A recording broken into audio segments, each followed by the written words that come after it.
One is to protect yourself against a loss that you are unable or unwilling to bear yourself. My name is Dave Lankus. I'm with Business Insurance Magazine. Some property casualty risk management experts are advising commercial insurance buyers to forge 5- and 10-year policies with their property casualty insurers to promote stronger partnerships with their insurers, as well as to maintain the smooth PC market of the past 7 to 8 years. Do you believe this idea will take hold for most policyholders, and if so, what would be the implications for policyholders' costs and insurers' underwriting results? The question is about partnerships between probably commercial policyholders and their insurers. And there are a lot of ways of doing that by various retrospective plans or adjustable rates of various sorts and self-insured retentions and that sort of thing. As a general matter, there are only two reasons for buying insurance. One is to protect yourself against a loss that you are unable or unwilling to bear yourself. And that is partly an objective decision, and it's partly subjective. For example, a manager that's terribly worried that his board of directors may second-guess him if he has an uninsured loss is going to buy a lot more protection probably than the company really needs, but he knows he's never going to have to go in front of his board of directors and say, we just had $1 million fire loss, and then the next question the director asks is, was it insured? And he doesn't want to answer no. So he may do something that's very unintelligent from the company's standpoint merely to protect his own position.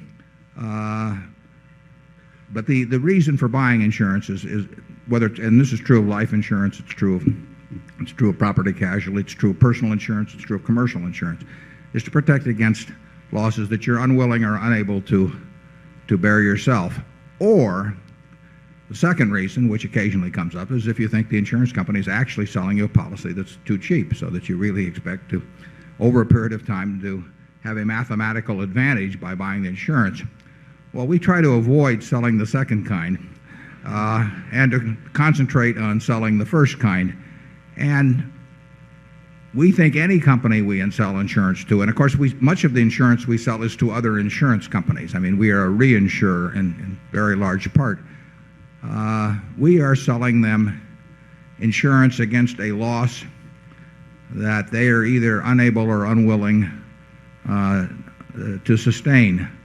And a typical case, might be a company that had a lot of homeowners policies in California, and if those include earthquake coverage, they may not be able to sustain the kind of loss that is possible, even though they want to keep a distribution system in place that merchandises en masse to homeowners in California. So we will write a policy. They may take the first $5 million of loss, they may take the first $50 million of loss, depends on their own capabilities, but then they come to us, and we are really uniquely situated to take care of problems that no one else, that the companies can't bear themselves and that they can't find anybody else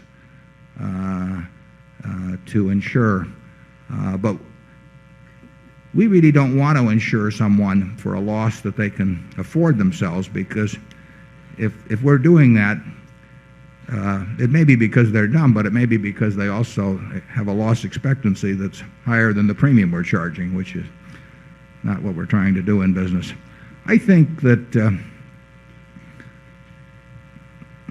I think probably as compared to 30 years ago that risk managers at corporations are probably